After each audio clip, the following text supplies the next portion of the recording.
하루를 여는 지혜를 찾아주신 여러분들 반갑습니다. 오늘은 묵자의 지혜로 하루를 열려고 합니다. 오늘 하루 어제보다 조금 더 나은 하루이기를 바라면서 묵자의 지혜 지금 시작합니다. 서로를 사랑하고 서로를 이롭게 하라.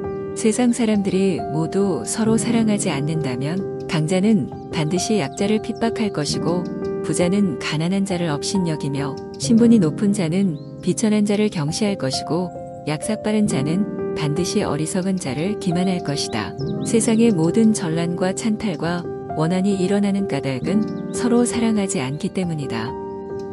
서로 사랑하는 것을 잊는다는 것은 집안이 흐트러지는 근본이 된다. 하늘은 공평하고 만물을 사랑하고 기른다. 강한 사람이 서로 사랑하게 되면 강자는 약자를 억누르지 않는다. 부자는 빈자를 짓밟지 않는다. 지혜로운 자는 어리석은 자를 짓밟지 않는다. 이렇듯 천하가 소란을 일으키지 않으려면 무릇 상대방을 사랑할 일이다. 친구가 묵자에게 말했다.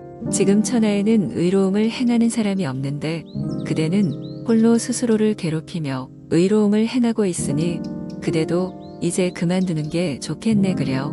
이 말을 들은 묵자가 말했다. 어떤 사람에게 자식이 10명 있다고 하세 한 사람이 농사를 짓고 나머지 9사람은 집에 들어 앉아 있다면 농사 짓는 한 사람은 더욱 열심히 일하지 않으면 안 되는 것일세. 왜냐하면 먹는 사람은 많은데 농사 짓는 사람은 적기 때문이지. 그런데 지금은 천하의 의로움을 행하는 사람이 없으니 그대는 마땅히 내게 의로움을 권해야지. 어째서 나를 말리는 것인가? 겸허한 태도로 마음을 연다. 자만하지 말고 겸허하며 다른 사람의 비난을 기꺼이 받아들이고 자기 잘못을 바로잡아서 넓은 마음으로 타인의 장점을 흡수해야만 자신의 장점을 더욱 향상시킬 수 있다. 묵자가 혼자 성실하게 농사 짓고 있는 오려라는 사람에게 말했다. 만약 천하 사람들이 농사를 지을 줄 모른다고 생각해 봅시다. 그 사람들에게 농사 짓는 법을 가르쳐주는 사람과 그냥 그대로 혼자 열심히 농사 짓고 사는 사람이 있습니다. 누구의 공로가 큰 것입니까? 그러자 오려가 사람들에게 농사 짓는 법을 가르쳐주는 사람의 공로가 큽니다. 라고 대답하자 묵자가 말했다. 천하의 백성들 중에 의로움을 아는 이가 적습니다. 그러나 천하의 의로움을 가르치는 자의 공로가 스스로 의롭게 사는 사람의 공보다 큽니다. 가장 좋은 것은 실패가 없는 것이지만 그 다음은 실패를 하되 그로써 무언가 얻는 것이다. 죽은 뒤에 의사를 찾으면 무엇하는가? 지혜로운 사람은 때와 장소, 사람을 가릴 줄 안다. 영리한 사람은 자신의 영리함을 깊숙이 묻어두고 필요할 때만 사용한다. 그러나 영리한 척하는 사람은 다른 사람을 모함하는 것을 재주로 여기고 시시때때로 사용하다가 자신이 판 함정에 스스로 빠지곤 한다. 지혜로운 사람은 이 영리함을 때와 장소, 사람을 가릴 줄 아는 이다. 편안한 자리가 없는 것이 아니라 나에게 편안한 마음이 없을 뿐이며 충분한 재물이 없는 것이 아니라 나에게 만족하는 마음이 없을 뿐이다. 근본이 흐려 있으면 그 흐름이 맑을 수가 없다. 행동에 신의가 없으면 반드시 실패한다. 실을 붉은 물감에 넣으면 붉게 되고 푸른 물감에 넣으면 푸르게 된다. 사람도 처음 접하는 것에 따라 여러 가지로 변한다. 그러므로 반드시 사람을 사귀는 데는 가려서 해야 한다. 아첨하는 사람을 곁에 두지 않는다. 사람들은 좋은 말로 남의 기분을 맞추려 하고 듣기 싫은 말을 하여 남에게 미움을 사는 것을 꺼려한다. 이것이 나쁜 것은 아니나 결점이 있는 줄 뻔히 알면서도 입을 열지 않는 자는 진정한 친구라고 할 수 없다. 만일 그대의 결점을 칭찬하는 사람이 있다면 가까이 하지 마라. 아마도 그 사람은 당신에게 다른 속셈이 있어서일 것이다. 당신에게 진정한 충고를 하는 이가 있다면 그가 바로 인생의 스승이자 진정한 친구이다. 상대방의 자존심을 짓밟는 의미 없는 논쟁은 하지 않는다. 논쟁은 시작되면 쌍방은 자기 관점만 고집하기 십상이라 아무런 의미가 없을 때가 많다. 상대방을 철저히 눌러 이겼다 해도 상대방의 자존심을 짓밟은 대가로 얻은 것이다. 그러므로 상대로부터 원한을 사서 화를 당할지도 모르는 일이다. 나를 비워야 타인을 담을 수 있다. 교만하면 자기 외에는 아무도 담을 수 없다. 그러나 자만을 내려놓고 마음을 비운 채 다른 사람을 따라 배운다면 우리가 모르는 많은 것들을 발견하게 될 것이다. 소인에게 맞서는 기술과 피하는 기술이 필요하다. 군자는 소인과 친구는 되지 않더라도 소인을 대처하고 피할 줄 알아야 한다. 100개의 문 중에 단 한 개의 문만을 닫았다고 해서 도둑에 대한 방비가 될 수는 없다. 올바른 도리를 돈독하게 지키지 못하며 사물을 널리 분별하지 못하며 옳고 그름을 살피어 분간하지 못하는 자는 더불어 어울릴 사람이 되지 못한다. 자신의 재능을 지나치게 드러내지 않는다. 지혜로운 사람은 사람들에게 빛을 감추고 우둔함을 보여준다. 이것은 자신을 보호하고 화를 일으키지 않으며 재능을 더 잘 발휘하기 위한 것이다.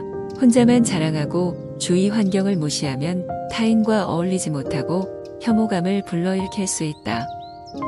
의를 행한다는 것은 다른 사람에게서 비방을 피하기 위한 것이라든지 혹은 어떤 명예를 얻기 위해서 하는 것이 아니다. 인간으로서 당연히 해야 하는 일을 하는 것이다. 좋은 활은 당기기 어렵고 좋은 말은 타기가 어렵다. 활을 팽팽하게 잡아당겨서 늦추지 않으면 결국에는 활을 못 쓰게 된다. 사람도 적당한 느슨함은 필요한 것이다. 어진 일을 좋은 자리에 앉히는 것이 좋다. 특정 사람이 오랫동안 귀한 자리에 있는 것은 좋지 못하다. 무릇 백성은 노력하는 자가 부하게 되고 번창하게 되어야 한다. 훌륭한 사람이 천한 자리에 있다는 것은 바람직한 정치가 아니다. 정치란 약한 자를 밟아버리고 강한 자에게 세력을 더해주는 경우가 많다. 이처럼 부족한 자에게서 먹을 것을 빼앗아 부유한 자에게 보태어주는 나라는 반드시 망한다. 군자는 스스로 어려운 일을 맡아서 하고 다른 사람에게는 쉬운 일을 하게 한다. 이와 반대로 보통 사람들은 쉬운 일은 자신이 하고 어려운 일은 남에게 하도록 한다. 도의가 무너진 사회에서 높은 자리에 앉고 부를 축적하는 것은 인자가 좋아할 일이 못 된다. 한 사람을 죽이면 무리라고 하는데 이렇게 되면 한 사람을 죽인 죄가 반드시 생겨난다. 만약 10사람을 죽이면 10사람을 죽인 죄가 생겨난다. 마찬가지로 100사람을 죽이면 불의가 100배가 되고 100사람을 죽인 죄가 반드시 생겨난다. 그러나 지금은 남의 나라를 대규모로 공격하면서 불의를 저지르려는데 이에 대해서는 잘못인 줄을 모른다. 개 한 마리를 훔치면 불안이라 하고 나라를 훔치면서 의라고 한다. 큰 인재는 부려먹기가 어려우나 만일 그를 신하로 삼는다면 군주를 빛내는 명재상이 될 수 있다. 현인 찾기를 모르게 하고 어진 선비를 외면하면서 나라를 제대로 보존할 수 있었던 예는 일찍이 없었다.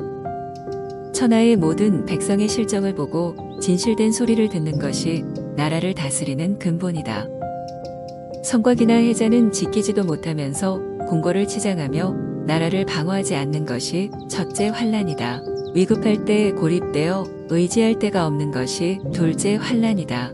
백성들의 힘을 쓸데없이 낭비하고 능력 없는 사람에게 상을 주는 일, 나라의 재물을 손님 접대에 다 써버리는 것이 셋째 환난이다. 벼슬아치들은 오직 그 자리를 지키기 위해서만 힘쓰고 임금은 법을 마음대로 바꿔 신하를 함부로 질책하고 신하들은 임금을 두려워하여 감히 거역하지 못하는 것이 넷째 환난이다. 임금이 스스로 신성하고 지혜롭다 여겨 정사에 대해 묻지도 않고 이웃 나라를 경계할 줄 모르는 것이 다섯째 환난이다. 저장된 식량이 있지만 백성이 먹기 부족하고 능력 없는 대신들이 임금을 섬기고 백성에게 상을 줘도 기뻐하지 않고 형벌을 내려도 위협적이 못한 것이 일곱째 환난이다. 이 7가지 환난이 있다면 그 나라는 반드시 멸망할 것이다. 민심을 파악하는 데 성공하면 나라는 다스려지고 민심을 알지 못하면 나라는 어지러워진다. 어진 왕일지라도 공로가 없는 신하는 사랑하지 않고 자비로운 아버지일지라도 몹쓸 자식은 사랑하지 않는다. 옛나라 나라 거랑은 난폭해서 천하를 어지럽게 했으나 은나라 탕왕은 그 뒤를 받아 흐트러진 나라를 훌륭하게 다스렸다. 은나라 조왕도 난폭한 정치를 해서 천하를 어지럽게 했으나 주나라 무왕이 그 뒤를 받아서 훌륭하게 다스렸다. 아무리 흐트러져 있어도 후대의 사람이 노력하면 만회할 수 있다. 한 사람이 있으면 하나의 주장이 있고 두 사람이 있으면 두 개의 주장이 있다. 사람은 제각기 이의가 있다. 이것이 나라가 어지러워지는 원인이 된다. 한 나라 한 집안을 다스리려면 거기에 공통된 주장이 있어야 된다. 단맛이 나는 샘물은 가장 먼저 마르게 되고 키가 큰 나무는 가장 먼저 잘리게 된다. 사람은 자기의 장점으로 인해 몸을 망치는 수가 많다. 백성에게 근심과 걱정을 끼치는 사람들은 천하를 어지럽히는 사람들이다. 의로운 사람들이 윗자리에 앉으면 천하는 잘 다스려지고 만 백성이 커다란 이익을 받게 된다. 어떤 나라에 활을 잘 쏘고 수레를 잘 모는 사람들이 많아지기를 바란다면 반드시 그들을 부귀하게 해주고 공경해 주어야 한다. 그러한 뒤에야 활을 잘 쏘고 수레를 잘 모는 사람들이 모이게 된다.